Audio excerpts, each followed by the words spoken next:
Hello, everybody. My name is Bruce Montgomery, and this is my colleague, Tracy Priest. Hello, everyone. And we're with The Road to Retail. On our podcast, Tracy and I hope to offer insights and ideas for how emerging small and challenger CPG, consumer packaged goods, brands can establish and grow their business. Bruce and I have been working in CPG commercial operations for over 30 years, working on brands of all sizes. By commercial operations, we mean all aspects involved in establishing and growing brands across channels and platforms. On our show, we bring on guests that are brand founders, leaders, investors, as well as all kinds of suppliers to these emerging brands that are subject matter experts to share their unique insights with the audience. To keep up with the show, please follow the Road to Retail podcast on Apple Podcasts, Spotify, or YouTube. Leave us a review and consider sharing the show with a friend or colleague that may benefit from the content. You can also check out our website at www.road2retail.com and follow The Road to Retail on LinkedIn. Let's get to today's episode. Looking to scale or launch your supplement or skincare brand? Eagle Labs Incorporated, based in Florida, offers full-service NSF-certified contract manufacturing of capsules, tablets, powders, liquids, gummies, and lotions. All of their manufacturing takes place in the USA.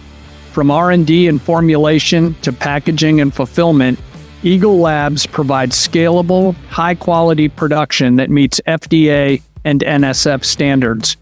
To learn more, contact Michael Law, Chief Commercial Officer at Eagle Labs at michael.law@eaglelabsinc.com.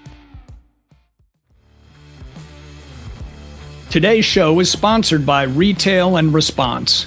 You've heard it a million times on this podcast. It's not about getting your product on the retail shelf. It's about moving product off the shelf and hitting the retailer's sales velocity hurdles fast. Otherwise, they're going to begin the discontinuation process. Trust me. A slow sales start can be fatal to your brand. You need consumers coming in seeking your brand. You know, the one they heard about on radio or saw on TV. If you think radio or TV advertising is too expensive, you need to speak with our friends at Retail and Response. With over 30 years helping drive hundreds of millions of dollars of sales for their clients, Retail and Response can get your brand on radio and TV for pennies on the dollar. Check them out at retailandresponse.com. That's retailandresponse.com.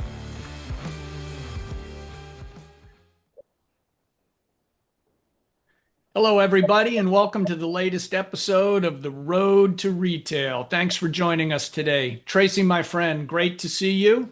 Great to see you, Bruce. I think we've got a fantastic episode today. So maybe tell us, our audience, a little bit about who we have today.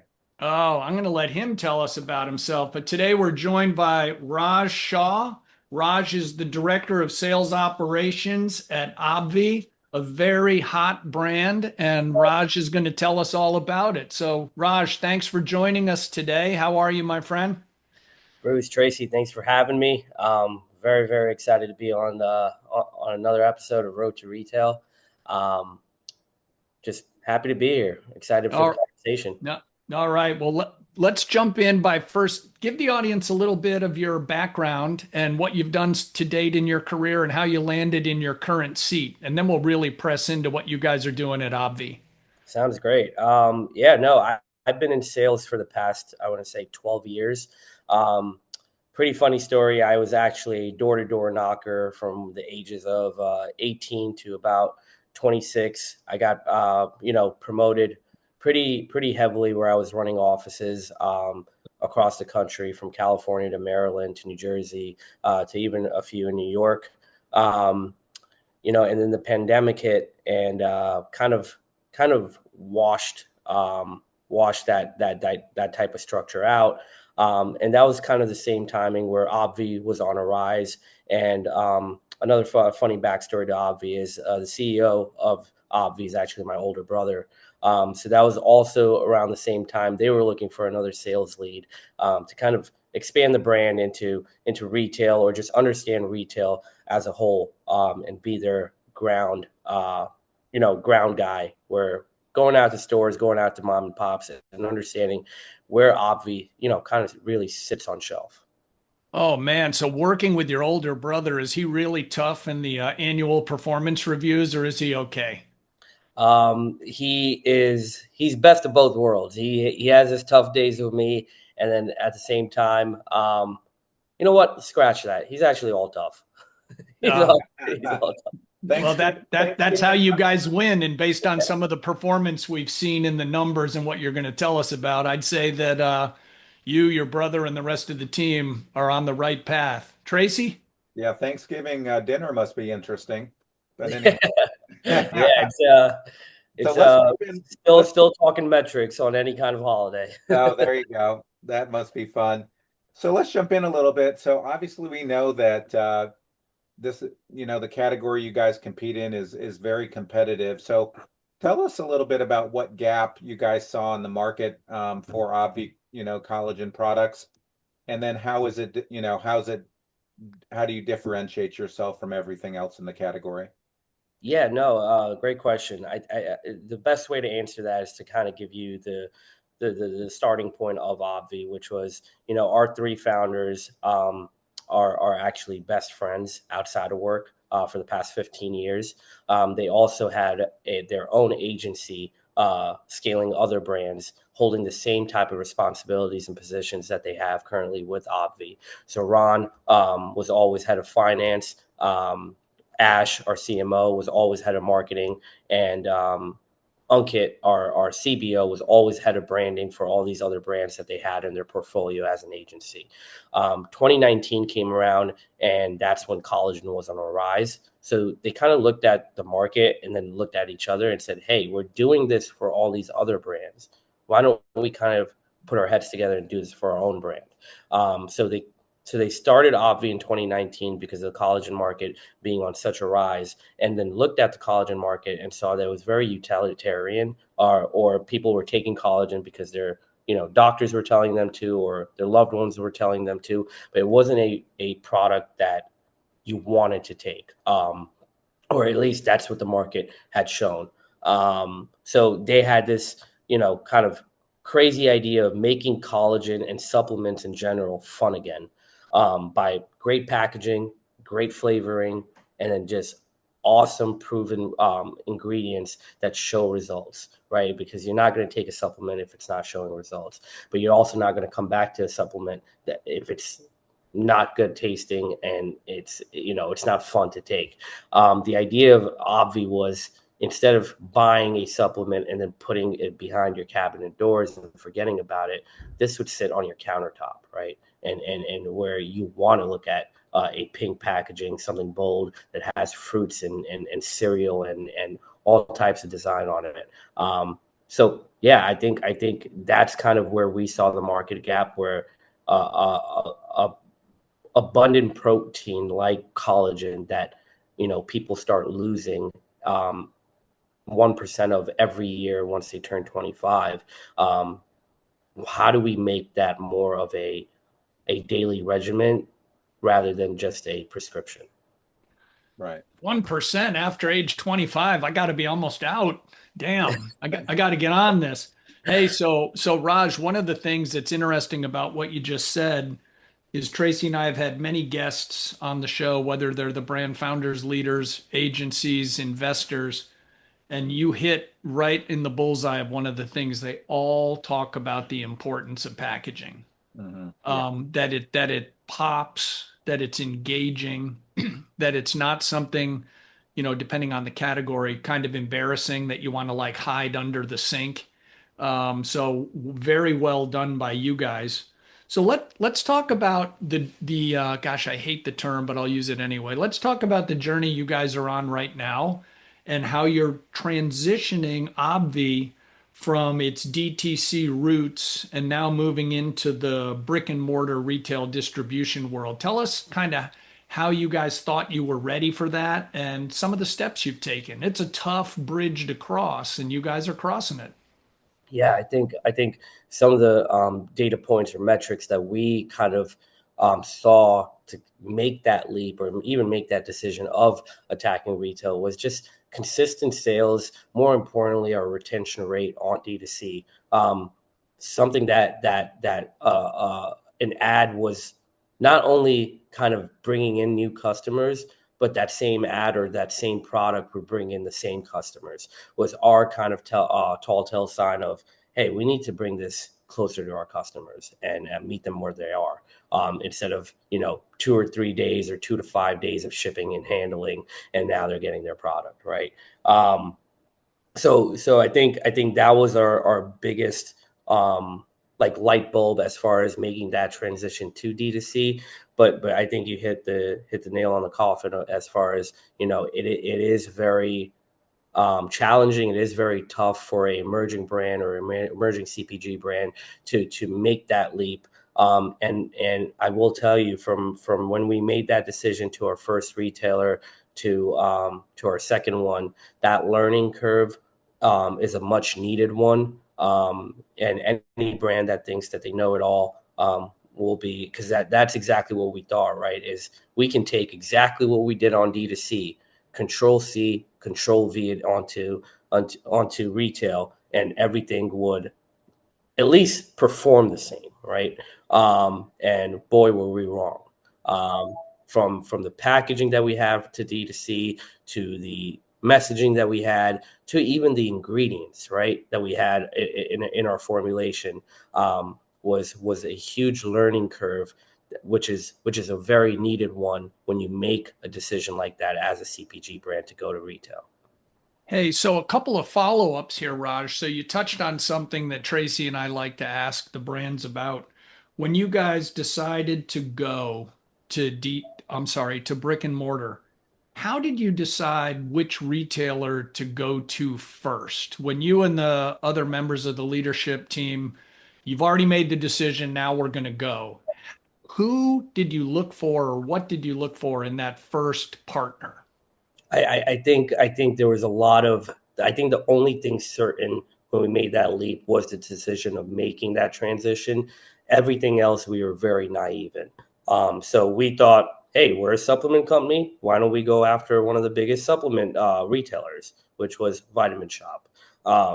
So, and again, with that was another learning curve, where just because you're in a category, that doesn't mean the same type of retailer is going to perform for you within that category. So Vitamin Shop, when we got into Vitamin Shop, what we launched as a brand was a flavored collagen brand, right? We had 26 different flavors in the first 2 years of launch in D2C, and we thought, because that went really really well, we can bring flavored collagen to retail, and that would be our hero SKUs in the collagen aisle. What we didn't know is 80% of the collagen takers in the world use unflavored, right?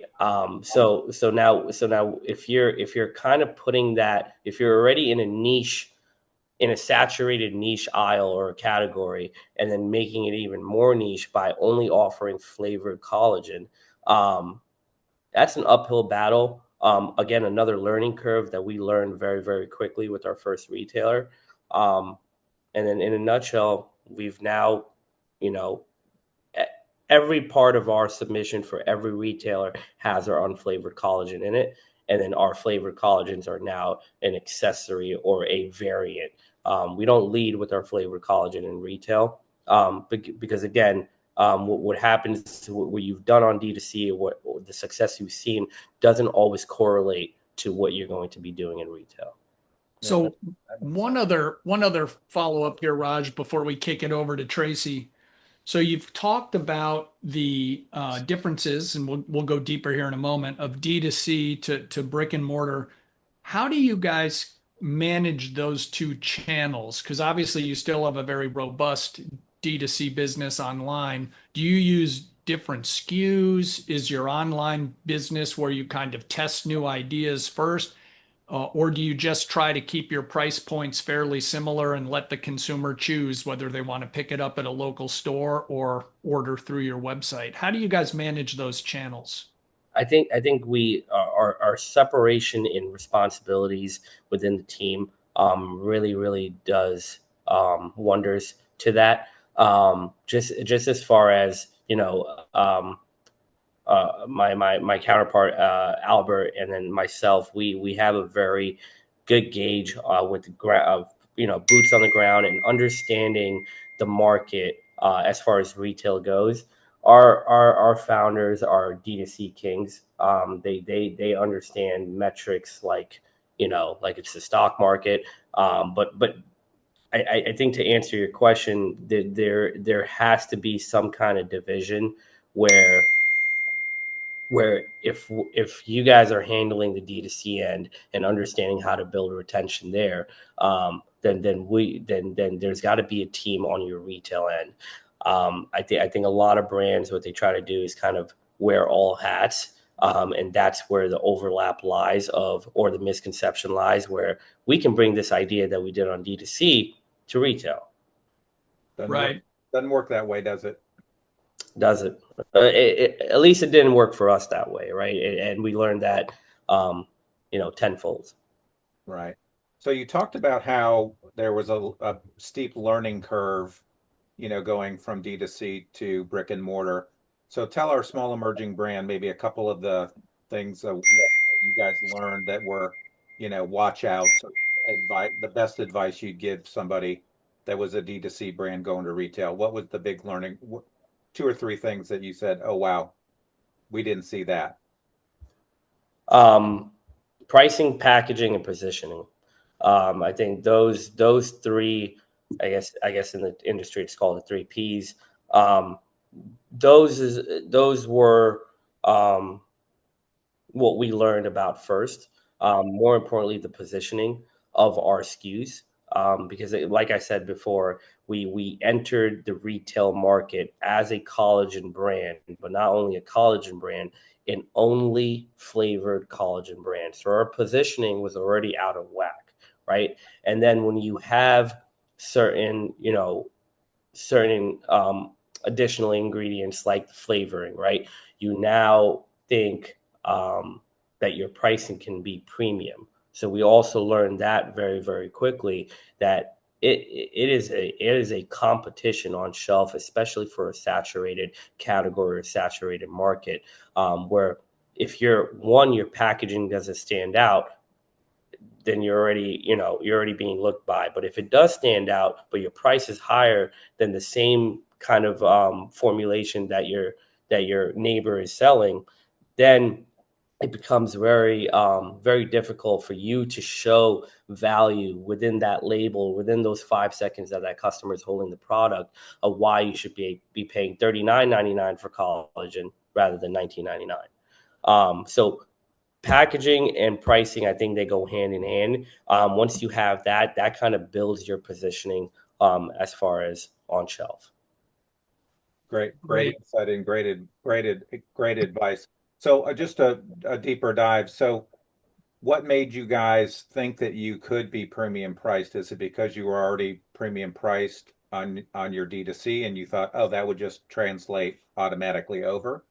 Yeah, I think we were selling our collagen at $39.99 on our D2C and thought we can bring that over. On top of that, when we launched our first retailer, Vitamin Shop, we also had a collaboration flavor with Entenmann's, the snack company. So we had their chocolate chip cookie flavored collagen in Vitamin Shop, which was supposed to be our hero SKU, along with two other flavors and then our burn capsule. So I think with the idea of having a collaborated SKU, especially with a notable company like Entenmann's, again, we were very naive at that point where we kind of just made our own rules when it came to or made our own decisions and not really ventured out and understood what we had to do. as far as, having all the 3Ps in place. We didn't even know about the 3Ps when we launched into Vitamin Shop, right? We learned that Later. after. Yeah. Right. Bruce? Yeah.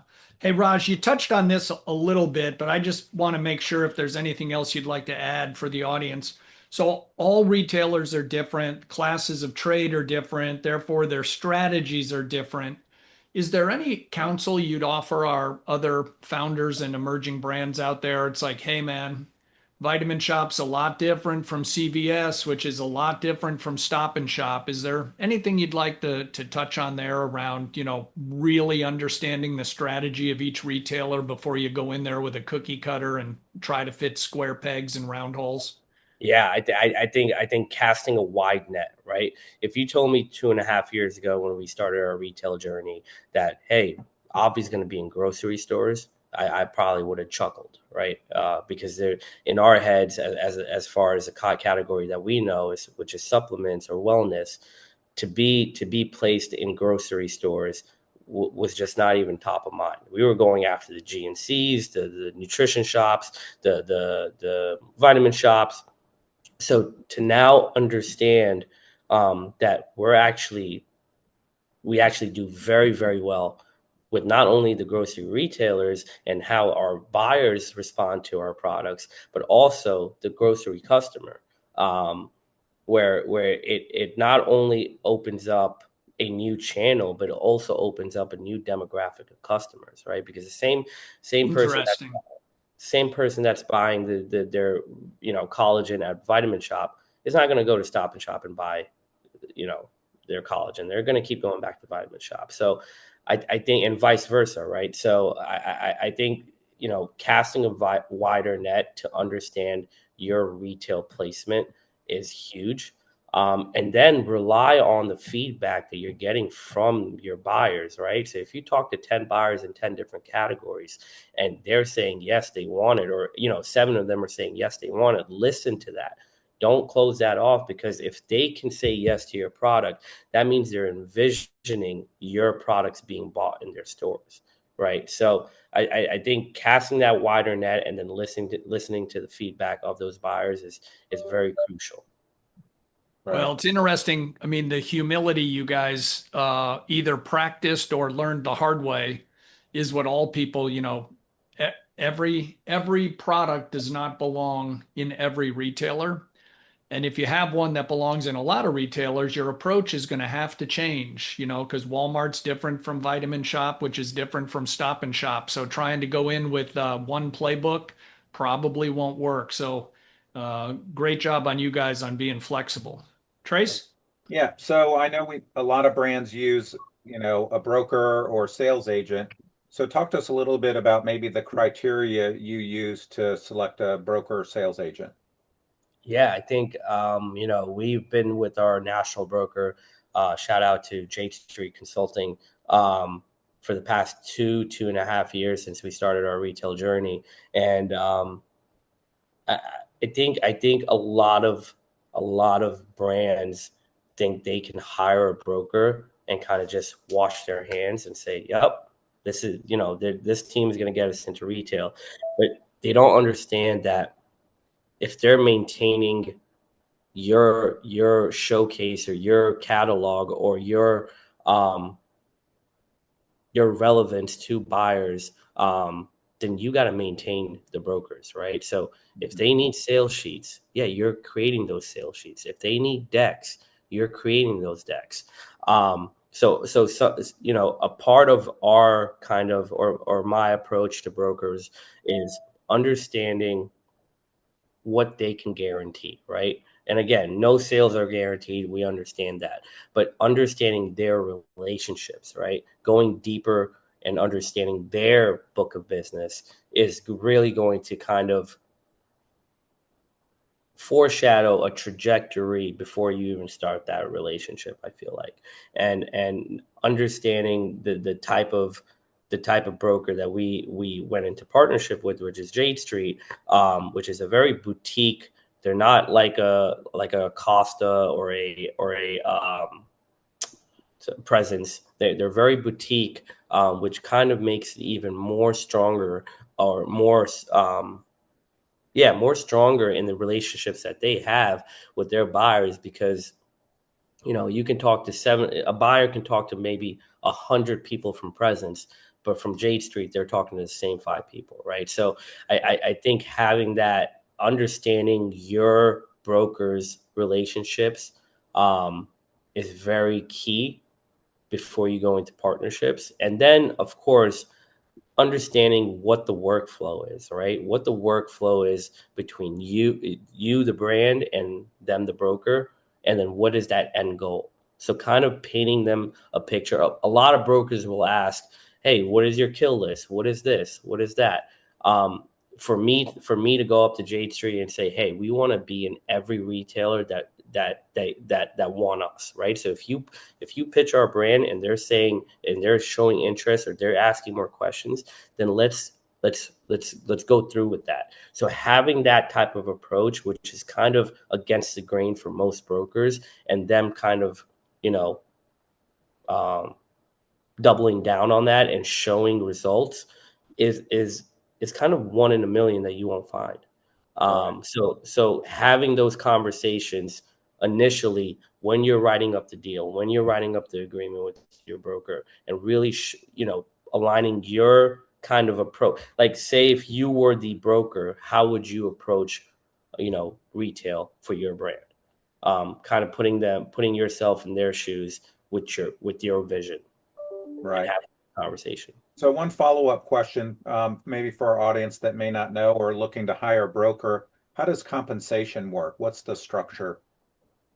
What do you Yeah, recommend? I think all brokers are going to go after a retainer. But the counter for all brands should be, well, what's the guarantee, right? Yeah, What is the incentive, for you to push harder if you know you're getting paid already? right. Yeah, So having, again, very tough conversation.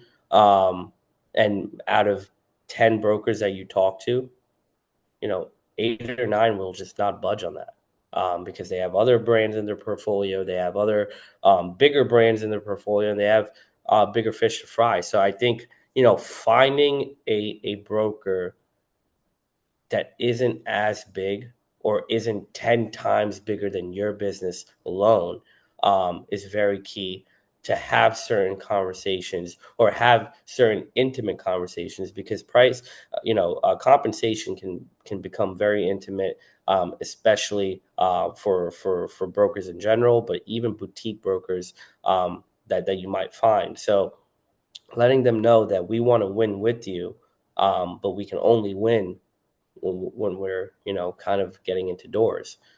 So what we do here is kind of offer, there's a lot of brokers that only work on production with a percentage. We'll double that percentage, right? We'll incentivize you more. Get us into 100 doors for 10% of sales. Most brokers are at 5%. Maybe you'll see some at like 6 or 7. We'll double that rate, right? So I think understanding that you don't want to pay before you kind of win, but then incentivize on the back end with a higher rate, right. right? So that keeps their momentum going. Makes sense. Makes sense. Bruce? Hey, Raj, one other thing that you mentioned in our pre-call, and then you just touched on it. Tell the folks what you mean by your retail kill list. Right. Retail kill list is something that we had going, making that leap from um, D2C to retail, which was, oh, we want to be in every vitamin shop. We want to be in every GNC store. We want to be in every nutrition shop. So it's kind of, putting your brand in a box as far as attacking retail. Which again, now from a kill list for Obvi, it's become a dream list, right? We're dreaming of being in Albertsons and Kroger's and and Wakefern, right? So I think the best way to describe a kill list is who do you want, where does your brand really want to sit on shelf? What stores, what retailers, what you can even get as nitty gritty as what distribution partners do you want to partner with? So it's just having that list before you start attacking. So is another way to phrase that maybe, Raj, these are the must-win accounts when you sit down and say these are where we have to be, at least Yes, in our minds. Okay, yes, okay, must. great. So you touched on this and with brokers and sales agents, and you did a really nice job explaining, uh, the intimacy of the relationship and the partnership. Tell us, in your view, how should a brand work through challenges with a broker when they arise versus immediately just knee jerk, it's time for a change? And maybe part of this answer, Raj, if you don't mind, talk about what your view on successful ongoing communication, because maybe if you have successful ongoing communication, while it may not prevent, it could delay there being the speed bump where you start thinking it's time for a change. So just talk about that, the dance of that relationship. Yeah, I think the way we handle it at Obvi is we act like our brokers are working at Obvi. So it's the same way I would talk to an Obvi employee about anything that I'm doing or anything the brand is doing. It's the same way I would communicate with our brokers. Because if your brokers are on the back burner and only getting pieces of information, in dosages, then it's hard for them to keep up. One, and then it causes that stigma of you're kind of not telling us everything. Um, I'll give you a good example of an early issue that we had, which was when we got into Sprouts, our internal sales team brought it in as far as a deal, but there was already a submission in with Jade Street to kind of have that conversation or book a meeting. Um, so that caused some kind of friction. But again, we were very new to retail at that point. We really didn't understand the broker relationship, and we didn't know that it's not a free for all when you do have a broker. It's more of a sit down conversation. Let's collaborate and talk about again that kill list, right? Indeed. So I think again, having conversations, if you're having an all hands meeting with your internal team, with your brand, I'm going to take key notes and bring that to the broker so they're also on the up and up as far as how the brand is moving. um yeah, and I probably talk to our brokers, especially for the some of the regions, more than sometimes I talk to my mom, and that could be a daily basis, that could be twice a day, that could be every hour, just because I need to understand what's going on their approach, and they need to understand what's going on behind the curtains. Um, that's kind of how the show works. So again, it's all about constant, clear communication. And then when there is a speed bump, talk about it versus just stew on it and hope that, by magic it improves. Now, Raj, I just got a text. Your mom's pretty confident she could get you into Albertson, so you might want to talk to her more than your broker. You got it. I'll talk to All her right. tonight. Tracy. Funny. So let's change gears here a little bit and talk about contract manufacturers. So tell us a little bit about the due diligence you did and what you looked for in your current contract manufacturer. Yeah, I think when we were starting out, it was all about pricing, right? We really didn't care about MOQ, which is your minimum order quantity from a manufacturer. How many units you have to order to get the pricing that you want, right? So in the beginning, it was all about pricing because our D2C was killing it. So the units or the MOQ that we would get didn't really matter to us. Once we made that leap to retail, what we understood was white space, right? Is okay, greens is attracting, or hydration is now attractive, or pre-workouts are now attractive.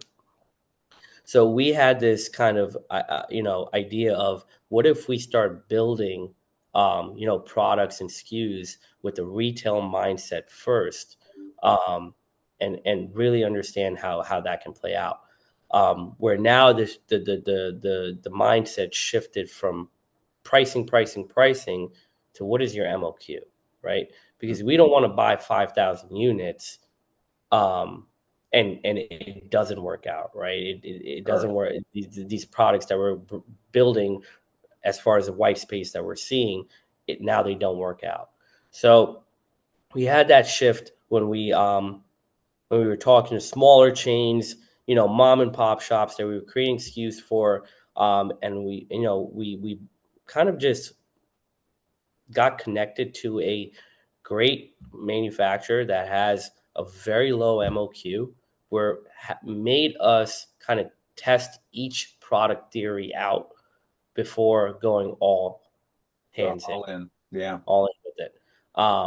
So now we have a robust catalog of, say, 15 to 20 products, but they're not just variants. If you had this conversation with us in 2019, 2020, we had 26 different products, but they were all collagen, Right. right?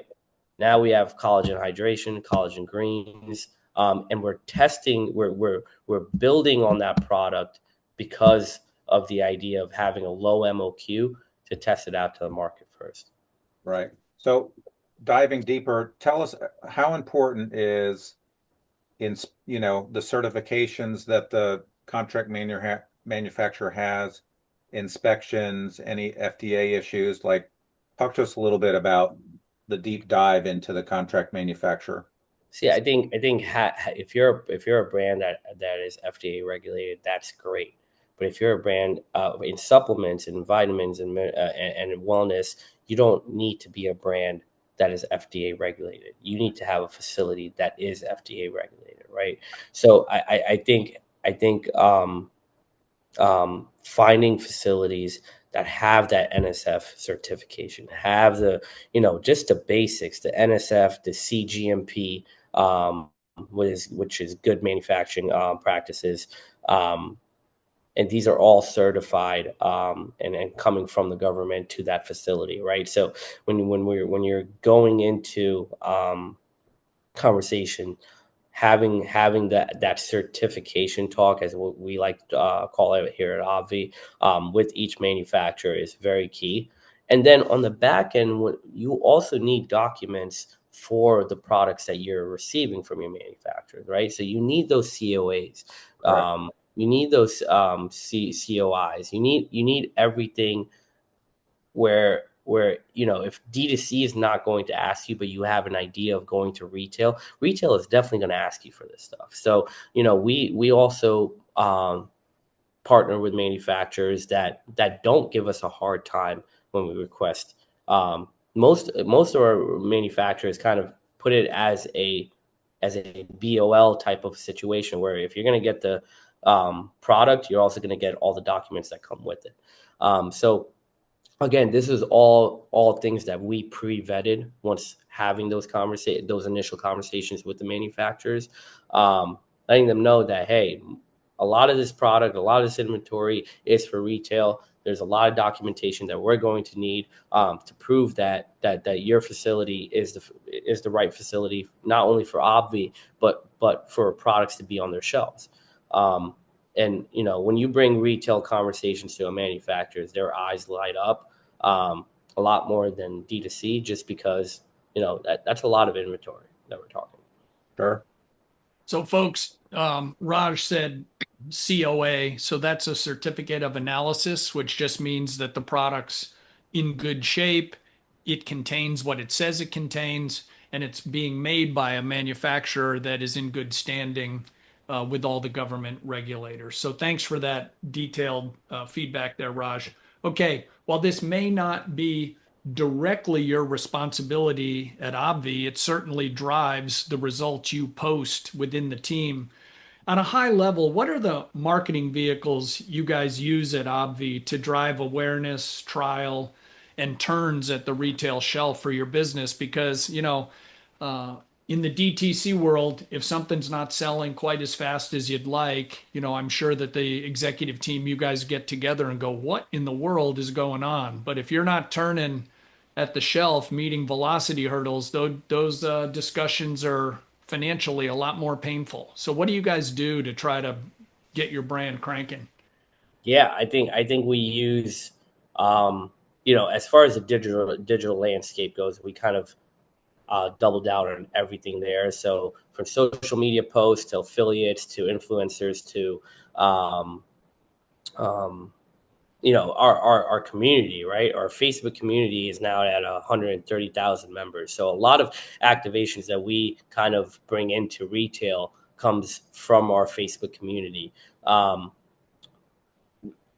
and then as far as in-store marketing, we when we were at a vitamin shop, I went to 450 different vitamin shops in the first 5 months of launch to understand what's going on. Half of that was to understand what's going on. The other half was to set up demos to kind of bring that 80% down to 75% as far as the unflavored collagen drinkers to flavored, right? So I think demos. There's a lot of now coupon agencies, right? Where if you're in a retailer, um, they can now send out mass emails or SMS as far as coupons saying that, hey, you can find Obvi at Sprouts now. Here's a $5 off. What we've also done as far as kind of a rendition to that for Vitamin Shop, we kind of created a flywheel where we told our Facebook community, hey, if you go to Vitamin Shop and you buy Obvi, and then you send the receipt with Obvi on it, Obvi product, into this link. We created a portal for it. Into this portal, then we will give you twice as many reward points on our D2C website. So it became this flywheel of higher AOV, which is average order volume, um, to us not cannibalizing our D2C business, right? So we would incentivize our community to go to Vitamin Shop, pick up something Obvi, then come back and shop with us because you're getting twice the amount of reward points online. Um, so there's definitely ways to become creative, but there's also great industry tactics that are already in place, like demos, like sampling events, um, like just merchandising in general, right? We've also hired a merchandising team that goes out and kind of makes sure that we are on shelf or our products are being seen on shelf rather than just kind of pushed back in the on the shelf.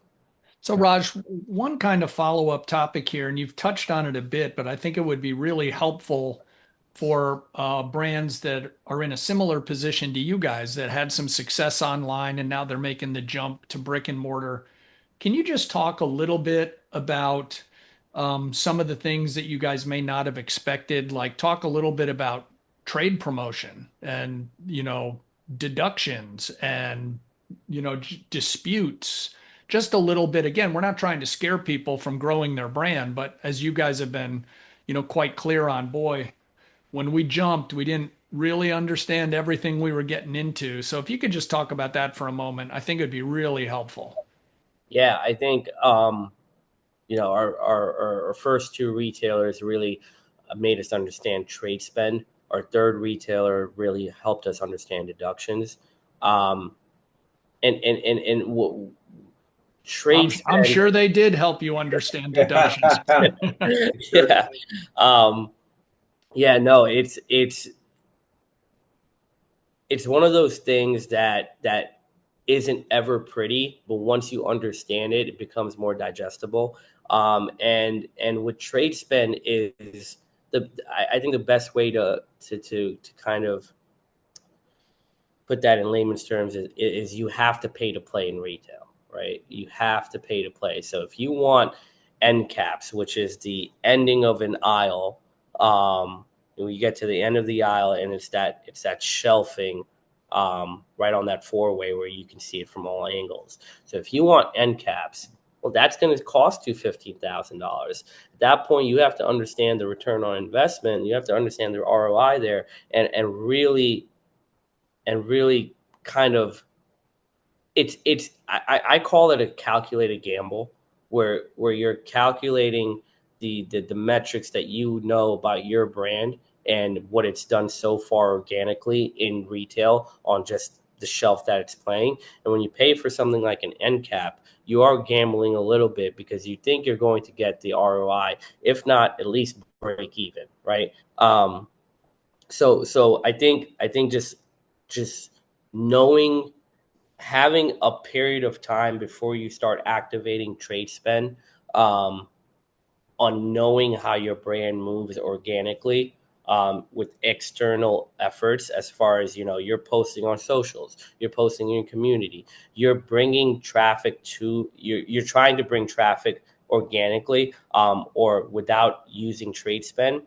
Once you understand those metrics or that data, that's what you want to use as your calculated gamble when you're activating trade spend.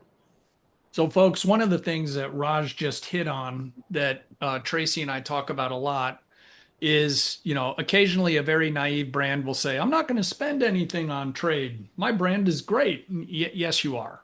So get over yourself there. The second thing with each retailer, when you execute a trade program, whether you use Raj's example of an end cap, or if you do a TPR, a temporary price reduction, or if anyone's still doing old school ads in a flyer or digital, keep track of all of these things so you start building a library and history of what works and what doesn't. And you need to study that, how you perform in each retailer. And then on a macro level, let's say you're in 3 retailers, on average, how does this end cap work if you pay the 50 grand? What is your ROI? And then you have to also keep track, if your brand is seasonal, even if they offer you an end cap off season for 50% of the price, are you going to move? I mean, I don't know. If you're a sun care product, do you really want to be on end cap in November in Minneapolis? Right. Probably not. Mm. But anyway, but that was really great, Raj. So thank you. Tracy? So great. As we're say in our show, rounding third and heading home. So Raj, tell us about who's had the biggest impact on your career and why. I think one of my, so there's two people. I think the SVP of my last company that I was at, it was called iMarket Global, and he just had this way of kind of not only making you feel like he's only talking to you while he's talking to, probably 400 people, but also kind of igniting this fire. And in sales, you need that. You need energy to sell energy. And I think, his name was Carlos Linares, and he's had a huge impact on my sales career. Um, just the way, he can kind of like not even know you, but look at you and just know exactly what you need to hear, and tell you nothing short of that. And then the other one is, I would see my brother, work, when I was not part of Obvi, and kind of just say, yeah, this is not going to work out, man. I don't know what you're doing. But to be around him, say for 9 hours every day, and kind of see how he works, he moves, how he maneuvers certain situations, how he has this diplomacy to him, in sticky situations, and then kind of just like, I don't know, he has this indifference while caring, which I've never kind of came across. So, again, he's my older brother, so I only know him from the older brother side. But now, for the past 2.5, 3 years, you kind of get that business aspect on him, and that too so close, right? Because again, I was always around Obvi, but just never knew what the details around the workflow was. So yeah, I think those two, up until my career thus far, have the highest impact. That's Well, awesome. I love that. it's interesting you talk about, people, your first manager from a long time ago, and it was a lot of the quote unquote softer things, making people feel good, making people believe, and then working with your brother, just seeing that even though things looked kind of weird on the outside to you, it's like just how he was handling curveballs in a startup and staying calm and just kind of being positively relentless, Yeah. pushing through. All right, Raj, very important question. Who is your favorite sports team, band, or brand, and why do you support them? And you can't say Obvi. Got it. So my favorite sports team, my favorite sports, in general is basketball. I was a huge Kobe Bryant fan. Um, but I just loved how the Knicks played last year. And I think if we make a few more changes, I think we can get it this year. Um, Okay, but okay, Raj, this is now going to be our number one episode. That was the correct answer. The Knicks is always the correct answer. Bruce is a huge Keep Knicks going, fan. please. um, band, I'll be honest with you, I'm not really into rock or country. I'm more of a hip hop, rap, R&B. So if I had to give you my favorite artist, I would definitely give you I love Drake. Drake is awesome. But back in the day, I grew up on 50 Cent, Lil Jock. Probably aging myself here. But and then the last question was, Well, you can go back and talk more about the Knicks if you want. That's fine with Yeah. me. Knicks and Drake are great, Raj. there you go. You're Well, speaking Bruce's language. I don't know why the Knicks won't return my phone call. They have one roster spot. I told them I'd gladly play for the minimum. I think that's what they're missing. I think they're I missing Bruce. I would never complain about playing time. Hey, Raj, this has been great. Okay, how can people get in touch with you or learn more about Obvi? Please follow us on LinkedIn. Our tag on LinkedIn is just Obvi. My name, my full name is Raj Shah, RajShah. There's probably a million Raj Shahs on LinkedIn. So if you see the one with Obvi underneath it, that's me. Yeah, and then Raj at my Obvi. I answer all my emails as the best I could, and definitely please be connected. I love talking shop. I love talking CPG, and I love talking retail. So That's awesome. You're on the right show then, Raj. All right, Tracy, bring us home with the big finish. Absolutely, Raj. This has been fantastic. You were great, and we really appreciate the insight. And I know our small emerging brand audience is going to love this. So, audience, continue to follow us on Spotify as well as Apple. We post every Tuesday and also on LinkedIn. And then check out our website at www.road2retail.com. We just posted a new blog on there, so check that out. And Raj, thank you so much again for joining us. This has been a great episode, and I know our audience is going to love it. guys, Good thank you luck so much. out there, folks. Thanks, Thank you. everybody.